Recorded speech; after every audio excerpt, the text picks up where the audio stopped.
Welcome back to the Alts Podcast. I'm your host, Horacio Ruiz. We bring you industry leaders and creators to give their insights on the rapidly changing and exciting world of alternative assets. Opinions expressed on this podcast by the host and podcast guests are for informational purposes only and should not be considered investment advice. Podcast hosts and guests may maintain positions in the offerings discussed in this podcast. The intro song, Fishing for Pets, is written and composed by Alan Goldshire from his latest release, Live at the Lakeview Lounge.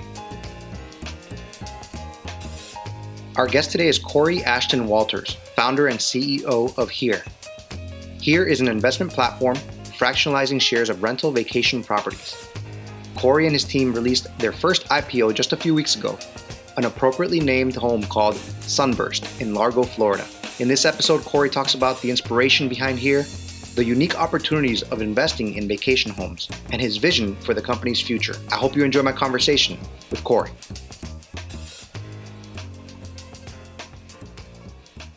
All right, guys, we're very happy today to have Corey Ashton Walters. He's the founder and CEO of Here.co. I know you guys recently released your platform, Corey. Thank you for being here today. Yeah, thank you so much, Horacio, for having me on. I think I'm a bigger fan of you than you think. I'm a big fan of Alts, a big fan of the community, and really love what you guys are doing. So this is going to be like kind of a love fest, I think, today. Man, that's good to hear. Really appreciate it. We are getting a lot of love recently, so thank you for mentioning that, Corey. Yeah, absolutely. It's a great community, and it's a really interesting time to be in the business or the times that we see now in alternative investing. Absolutely. But enough about us. We are here to discuss Here.co, your baby. I know you've been working on it for a while. We've been kind of going back and forth. Just kind of wanted to talk about it. It's an investment platform. It's a fractional investment platform for rental properties. And so kind of wanted to talk about that, how you envisioned the company, what kind of inspired you to start it, and what it is. Yeah, absolutely. Yeah. So, put simply, the elevator pitch is, we essentially turn vacation rentals into stocks that you can trade. So that's the short one sentence. But, to go a bit deeper, we essentially, we work with the SEC to securitize and fractionalize ownership of cash flowing vacation rentals in the most enchanting destinations on planet Earth. So the idea is, we're scouring, the places that you and your family maybe vacation to, whether it be a Joshua Tree or, Gatlinburg, Tennessee, the Smoky Mountains, the Rocky Mountains, beaches on the Florida coast. We find those locations, we find the best properties in those locations, and then we fractionalize ownership in them. And then we run them as high performing vacation rentals and enable our investors on our platform to earn passive income as well as any appreciation that these properties generate. So it's about as close as you can get to real estate investing on your own without the burden of doing it by yourself. In Here's case, hundreds of investors invest on each property rather than, one or two if you had a partner, let's say. You could have gone into different parts of the real estate. Why vacation rental properties? Interesting question. Rewind about a little over a year and a half, the tail end of winding down my last startup, which, got wiped out during COVID. And I was searching for answers. I was searching for what to work on next. And I was picking up books, articles, whatever I could get my hands on. And around this time, I think Airbnb was going public. This is like back in September of 2020. And there's this really interesting metric from a company called Grandview Research. They did a research report on Airbnb, specifically their S1. And about halfway through the report, there was a metric that said by 2025, 75% of all travel and leisure spend in North America is going to be made by millennials or younger. And that sent me down a bit of a rabbit hole. I mean, it was a big light bulb moment. It basically means over the next half decade, like 5 years, the majority of spend on hotels, flights, travel-related expenses are going to be driven by young people, specifically people under the age of 40. And the reason why it was such a big light bulb moment is that there's no secret that when millennials and young people generally travel, they prefer alternative accommodations when they travel. So not hotels, like glamping and cabins and yurts and cool Airbnbs and things like that. And currently, there's a pretty big imbalance of the demand for those types of accommodations and the supply that exists. If you look at, I don't know the last time you ever stayed in an Airbnb, but generally it's like a dice roll of what you're going to walk into.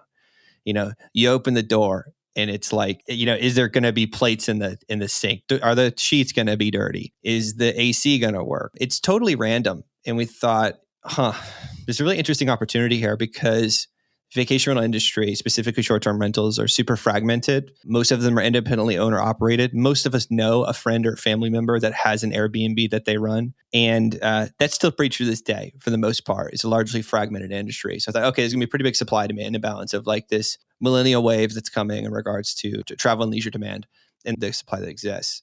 So that was a big light bulb moment, went down a pretty deep rabbit hole, came out the other side and was like, okay, there might be something here to build. And originally we were going to build something very similar to like roof stock. Yeah. So they identify like long-term rentals that are, generally in the Midwest. They fix them up. So they buy them, fix them up, fill them with a tenant, and then they sell them to an end investor. So we thought we'll do that, but for vacation rentals. So we'll find homes in, beautiful locations. We'll, fix them up. We'll, do a beautiful interior design, and we'll fill them with guests, and then we'll sell them to one investor. And pretty early on, we realized that wasn't going to work because they're very hard to get mortgages on. It's actually probably easier to get a mortgage for farmland than it is a vacation rental. There just isn't the infrastructure today on the lending side for this asset class. It's still somewhat new in regards to being treated seriously as an asset class within real estate. So what was interesting was that the answer ended up becoming fractionalization. And the reason why I even stumbled on fractionalization as a way to relieve some of these financial burdens or financial pressures around the cost of entry on the asset class, and also the troubles around long-term loans or acquiring long-term loans, was I got hit with an ad for a company called Masterworks. And I'm sure a lot of your community is aware of Masterworks. They do fractional ownership of artwork. The interesting thing was, it was the first time I ever heard of the Reg A Plus, which is this beautiful instrument that allows you to fractionalize ownership of, collectibles and, different things that are worth, money or have monetary value, and actually enable access to anybody of any walk of life. They don't have to be accredited. They could be non-accredited. They could be international, whatever the case may be.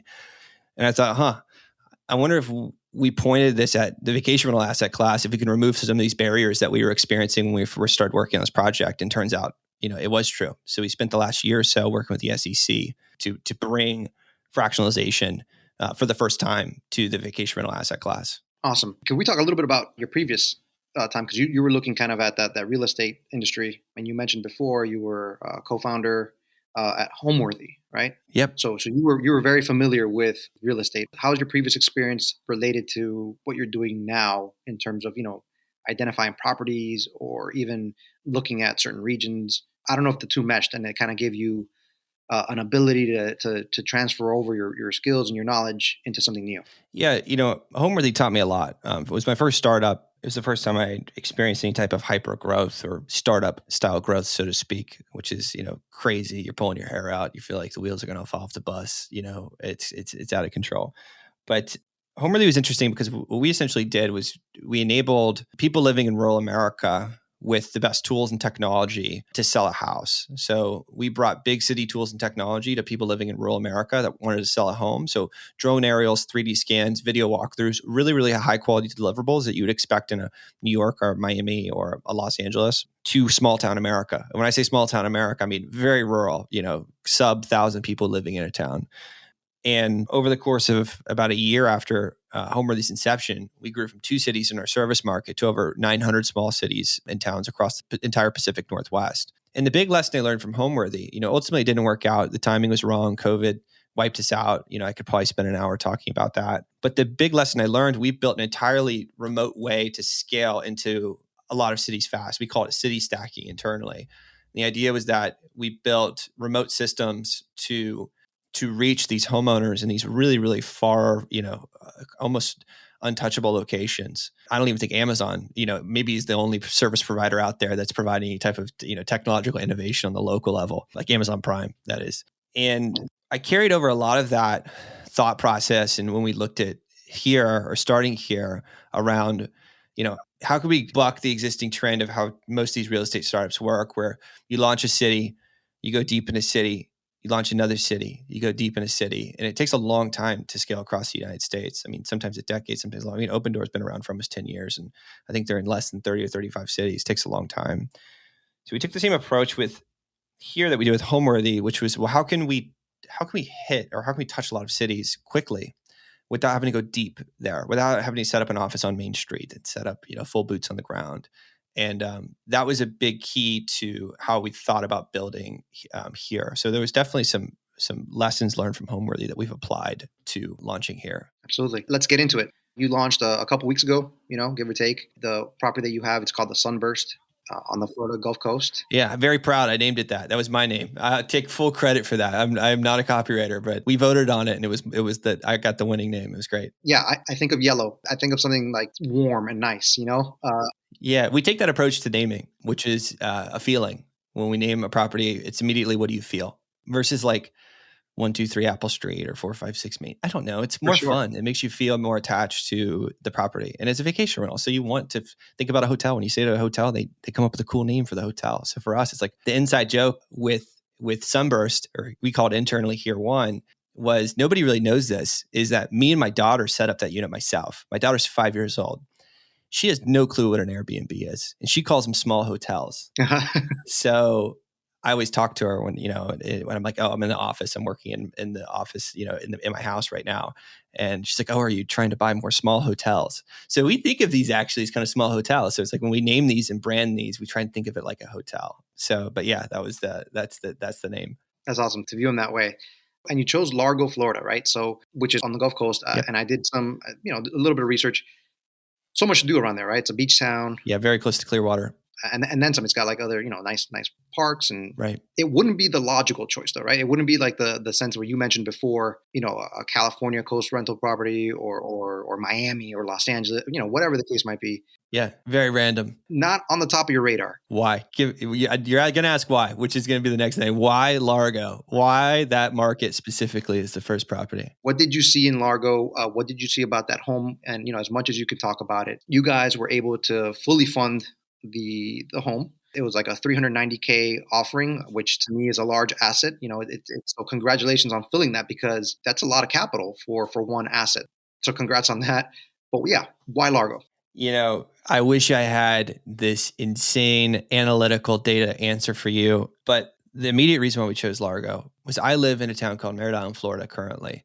And it's in Brevard County, and it's actually a really great tourist destination. It's very close to Cocoa Beach and Cape Canaveral, and there's a lot of stuff going on here, but very anti-vacation rentals here.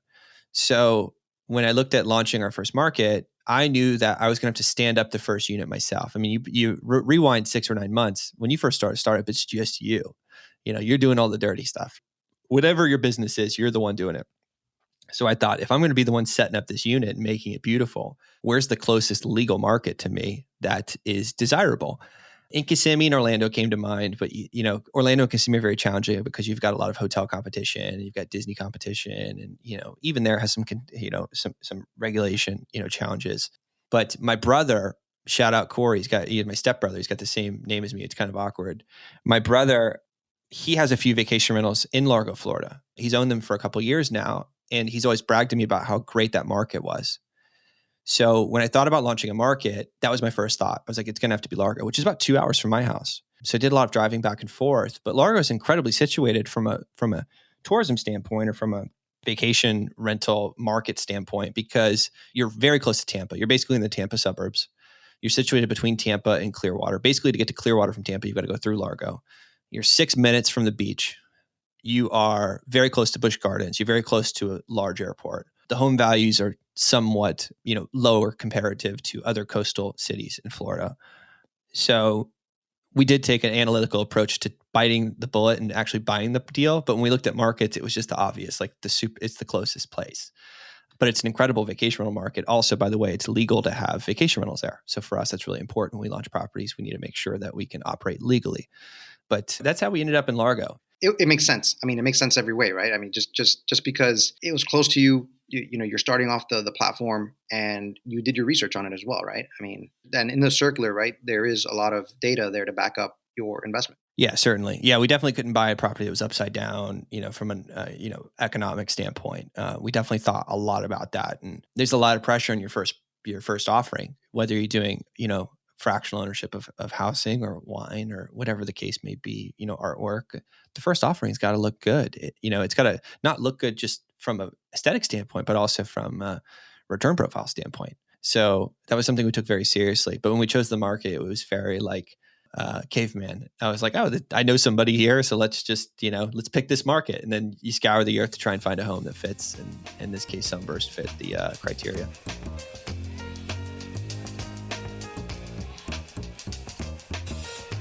One of the things that we've mentioned, like we talked before on our Discord, you've gotten some buzz. They were wondering, I was like, man, only one property? I think they were, when you were launching, I think they were anticipating maybe picking 2 or 3 properties, which leads me to my next question. How do you anticipate rolling out the next properties? Will it be one at a time? Will you be offering them in bunches? What can people expect? And what regions are you looking at now that you have your first one under your belt? It's a great question. I'm just as frustrated as the people in Discord. I mean, I'm just as frustrated on not being able to launch a ton of properties at once. One of the challenges we had with getting approved to fractionalize, this asset class was doing multiple properties at once. We learned pretty early on we were stuck with launching with one because any new property we added, it delayed our qualification with the SEC.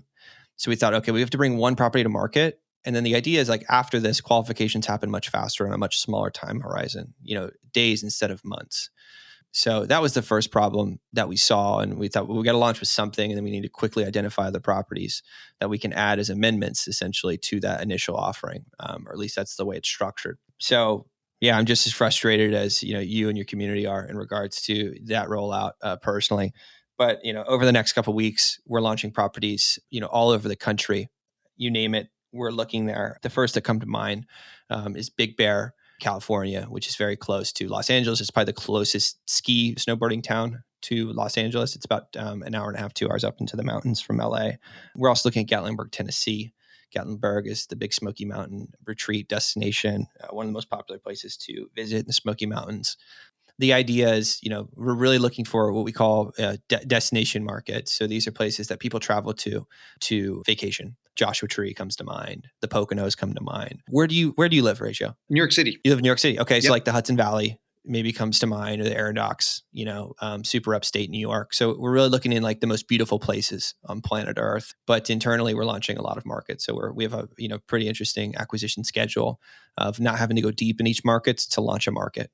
We're going to offer a lot of diversity there. We've realized that people are going to get pretty sick of if the next 15 properties were in Largo, there'd probably be some degradation of excitement. So we've refocused on going really wide and launching a wide diversity of properties in a lot of different, geographies. Yeah, I could see that being, and just my kind of thing, observation, it being frustrating only being able to start with one.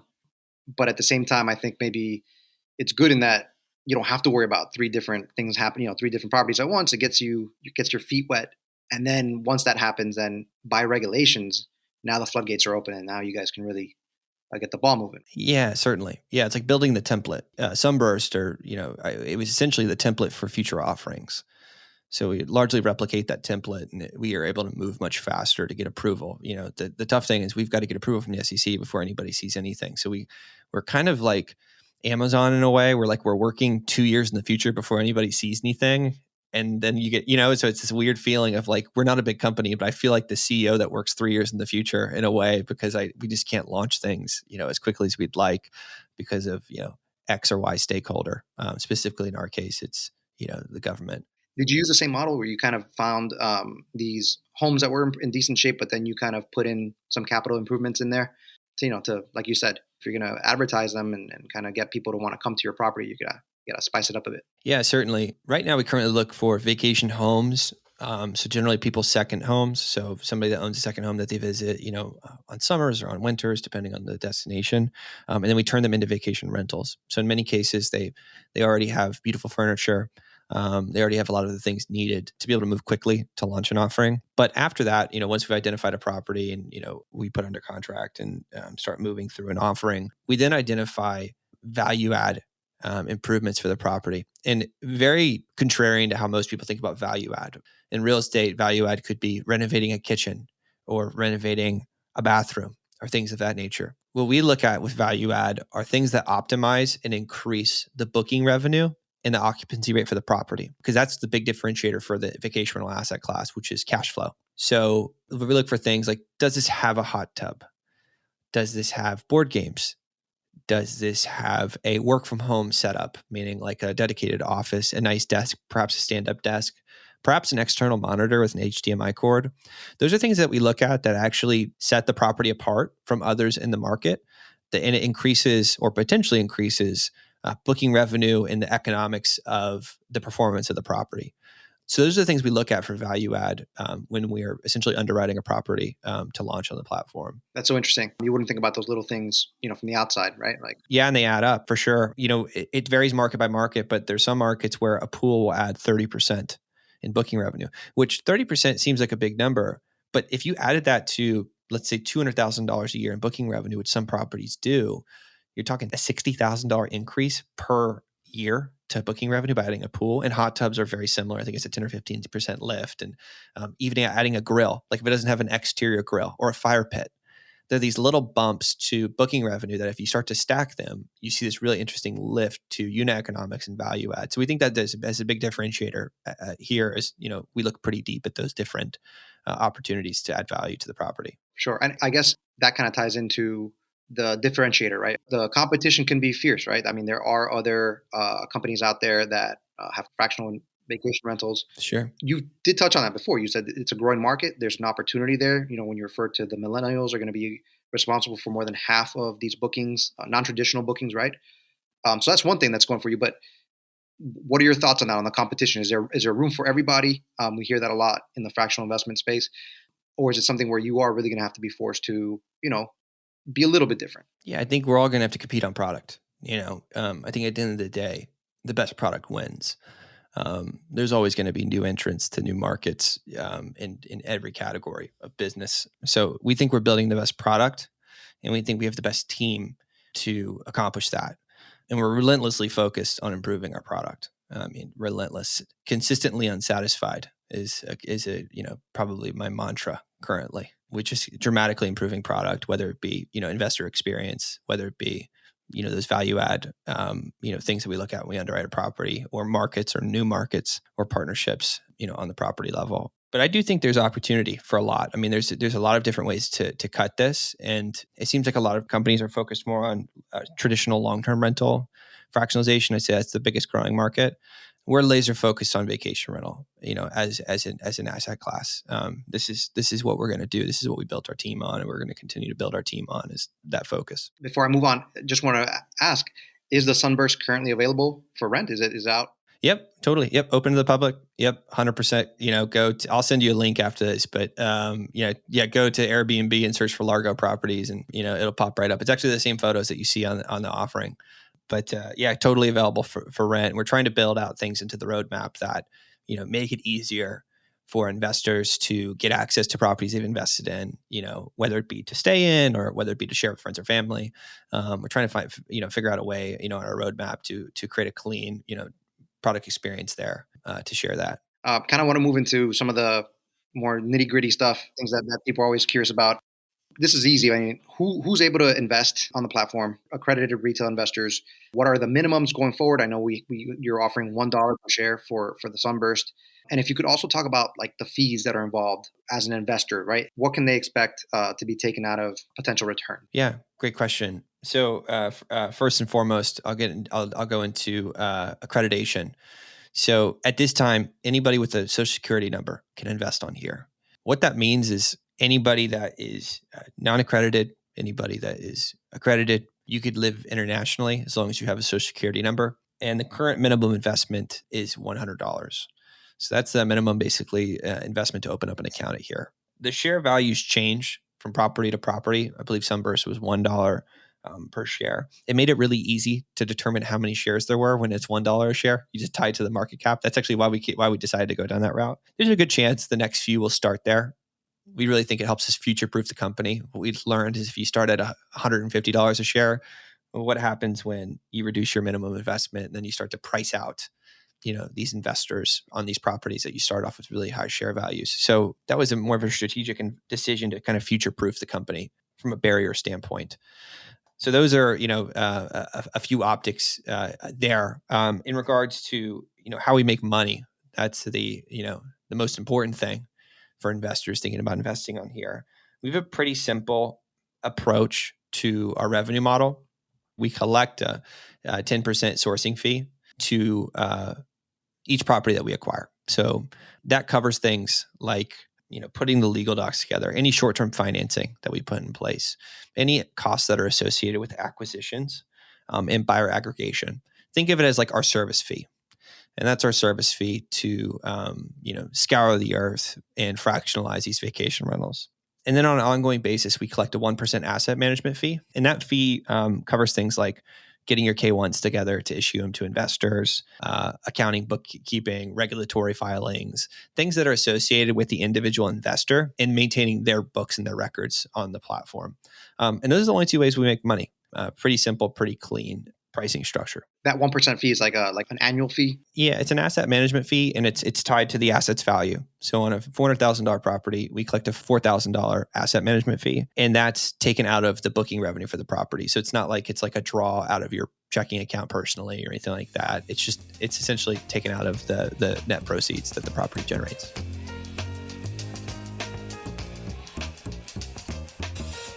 What are your thoughts then on the holdings, right? The holding period of the investments. How do you view these vacation properties? Do you view them as things that the company can hold for, 20, 30 years because they are in these locations and you have put the work in? Obviously, you might not view it that way. And then the other way is, are you looking to open up like a secondary market where investors can trade their shares, or is that something where you're kind of holding off on? Yeah, I would say the thing we tell investors currently is that we have a 5 to 7 year holding time horizon.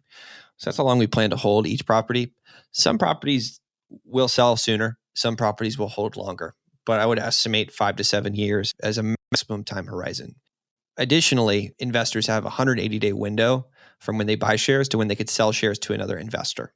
Now, currently, a trading environment doesn't exist. I have to preface it by saying that just to appease our lawyers. However, there's a very strong chance we have on our roadmap the idea of an active trading environment for secondary transactions of share ownership. So hopefully I listed every legal disclaimer to not get sued.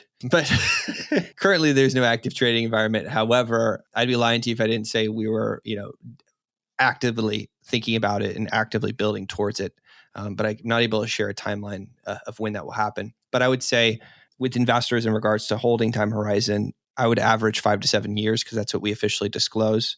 If you held all the way through, if you didn't, seek to sell, to another investor on the platform. I read somewhere anyway that like if you're going to be putting a bunch of improvements into a home, it's really not worth doing it unless you're going to hold it for a while. Yeah, and I would say vacation rentals specifically really hit their stride after 2 or 3 years anyways. Reviews generally take a while to accumulate. Generally, people book stays at places with strong reviews. So that enables a couple things. It enables you to raise your prices because there's more demand for those units. It also enables follow-on repeat guests. So we really think north of 2 or 3 years is when these units really start to hit their stride. But we totally understand, each investor has an entirely different goal set and of their own personal financial goals. Some want to hold very long. Some, have more immediate financial needs. So we're trying to build for both of those needs. Talking about that, right? Like getting reviews, the properties have to be managed, right? They have to be changed. The sheets have to be washed. The floor has to be vacuumed.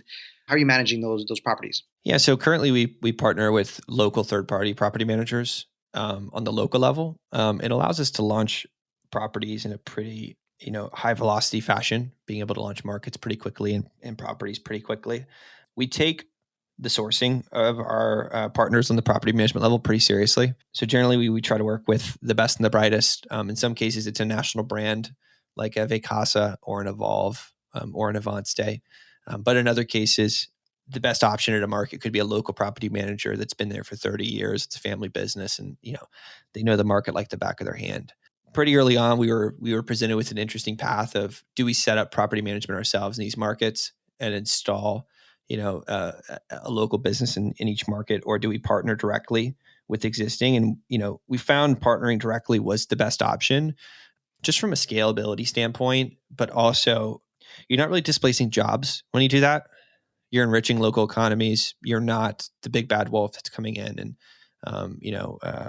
displacing jobs or displacing existing businesses. And we think it's a really interesting way to partner with a local economy and, make friends while, building a business inside of these, vacation destinations. You can't get into specific returns, but just the basic return profile, right? It's going to be dividends paid out quarterly off of the vacation rental. And then when the time comes to sell the property, making the profit off of the appreciation. Yeah, and I can get into a little bit about the vacation rental asset class in general. Generally, vacation rentals are probably the highest yielding asset class in real estate. There's a few reasons why.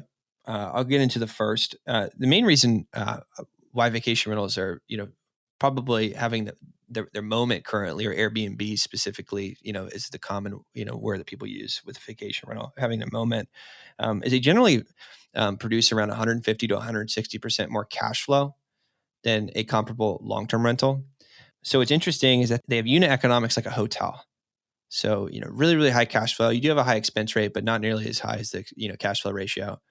And they also are mainly in single family homes. So you get this really interesting dynamic that doesn't exist in commercial real estate. Commercial real estate's valued based on how much it produces in cash flow. A hotel is like that. Another example could be an office building, or something of that nature. It's not valued like residential real estate, which is valued on what the home next door sold for. Totally different ways to value real estate. The interesting thing about a vacation rental is that it produces cash flow like a commercial property, but it's in a single family home that's valued like a single family home. So you get this incredible return profile that there's no other asset class in real estate has. Farmland doesn't have it, industrial doesn't have it, commercial doesn't have it, and long-term residential doesn't have it, which is a really interesting dynamic of long-term appreciation, short-term cash flow that's unseen in, the other side of the coin. So that's why we're most excited about that. Now, how it works at here, each investor that owns shares of a property, whether it be 100 shares or 100,000 shares, are entitled to the net operating income or the net proceeds that property generates after expenses are paid out. So that's after property management fees are paid, and after utilities are paid, and after the cleaning fees are paid, and everything that goes into being a real estate investor, of owning a piece of real estate. You're entitled to that cash flow after expenses are paid. You're also entitled to any appreciation that the property potentially generates. So if the property goes up in value, let's say in 5 years it goes up $200,000 or $100,000, whatever the case may be, you're entitled to your ownership stake worth of that appreciation. And you're also entitled to any tax benefits that take place during that time horizon. So it's identical to if you and I this weekend set up a partnership. You own 50% of the LLC, I own 50% of the LLC, and we bought a property down the street. Our investors are entitled to the same ownership rights as if the two of us partner on a property. The difference is, instead of two of us owning that property, hundreds of us own that property, but our rights are identical as if the two of us own the property, which we find is really unique with our ownership structure, which the Reg A powers. Yeah, I mean, that's the power of the fractional investors, right? Yep. And fractional investment, like you said, it's really a boom, right? There's a boom everywhere, and anybody like yourself that's sees market opportunities to launch their platforms are able to now. Certainly. You explained that really well. I mean, how about, so that also, unforeseen things, right? This is accounted for, right? Where you guys have a reserve too for like repairs, right? In case something goes wrong, that also comes off of the management fees. Yes. Well, absolutely. We think about the repairs, ahead of time. So we actually set up each property with a repair reserve. So on closing day, when an offering closes, the property doesn't start off with $0 in its bank account. That would be kind of scary. Starting with $0 and 0 cents. And if the expense comes up, your negative money in your bank account. So we start off each property with a repair reserve. It's anywhere from 5 to 10% of the market cap of the offering, depending on the offering size. And then on a monthly basis, we then allocate anywhere from 3% to 7% of booking revenue to that repair reserve. What that means is that you start off on day one generally with anywhere from $5,000 to $30,000 in repair reserve funds. Now, what's great about that is we generally underwrite the properties to make sure there aren't any roof issues, there aren't any major appliance issues, there aren't any major plumbing issues or electrical issues. But if those things happened, generally there's enough to knock out a big expense that could come up. But on an ongoing basis, that 3 to 7% of booking revenue that gets drawn, put into this repair reserve covers things that happen, with the wear and tear of owning a vacation rental. A chair gets worn down, something breaks, plates break, linens get old, things of that nature. It covers those things so that we don't have to, have capital calls, or we don't have to have, tough discussions with our investors if that repair reserve didn't exist. No, it's interesting. It's not like we put that repair reserve in our pocket. So let's say if you held a property until closing or until the exit time horizon, say it's 5 to 7 years, and there's $30,000 in the repair reserve because this property was well maintained and nothing bad happened. That just gets dispersed evenly with the investors. So it's just you still have the same rights to that capital. It's not like it's thrown away, so to speak. Yeah, that's such an interesting. Explained it really well, and I'm just thinking about like what you just mentioned before a couple of minutes ago. Like it's basically your investors are basically owning a part of an Airbnb, right? I mean, and everything that goes into it, and including the appreciation. Yeah, without any of the responsibility. Yeah, without any of the responsibility, the headaches. They're not getting a phone call at midnight because somebody got locked out. They're not dealing with cleanings, or interior design or things of that nature. And oh, by the way, we're not pulling their credit score. They're not being put on a loan. So we really think it's one of the best ways to become a real estate investor is through fractional ownership of vacation rentals. That's awesome. Corey, basically, explain what here is and what you're building. You're talking about the future properties that you're close to releasing on the platform. Just kind of like one big question, last question here is like the big vision, right? I mean, and you've talked about it before. You're ultra focused on vacation rental properties. What do you see here growing into, and what are some other opportunities maybe that you're eyeing 3, 4, 5 years down the road? Yeah, I would say our big vision, the stuff that we think about at night, when we go to bed, is how cool could it be if I could own shares of a chateau in France, in the French Alps, or a yurt in Iceland, or a bungalow in Brazil. It's something that's not currently possible today as an American from a fractional ownership standpoint. So that's one of the first things we think about, which is think about paradise. What if you could own a piece of paradise? And that goes as far as the earth stretches. So that's something we think a lot about, is how can we find basically the best properties and the most enchanting destinations on planet Earth?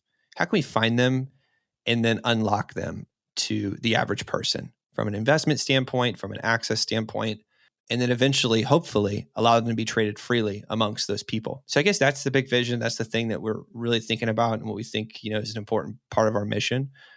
And it's no better time to build in this space than today.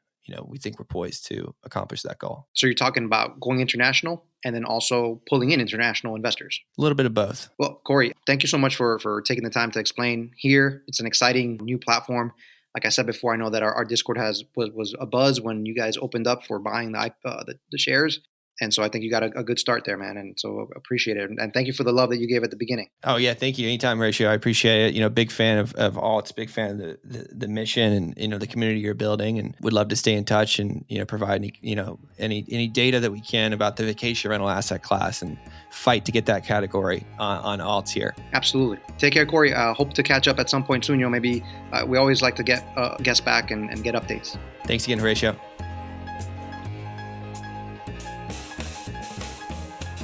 No one can deny Corey's persistence in starting here after his prior company, Homeworthy, was hurt by the pandemic. Now, Corey has built an even stronger company built upon his prior experience and the demographic change he sees in the vacation rental markets. We look forward to seeing many more beautiful properties offered on the Here platform and to see Corey's vision of one day taking its business model to the international marketplace. If you enjoyed today's podcast, let others know about it. We find our guests so interesting and knowledgeable, and I know others will too. Or leave a review or hit the follow button. Until the next episode, take care.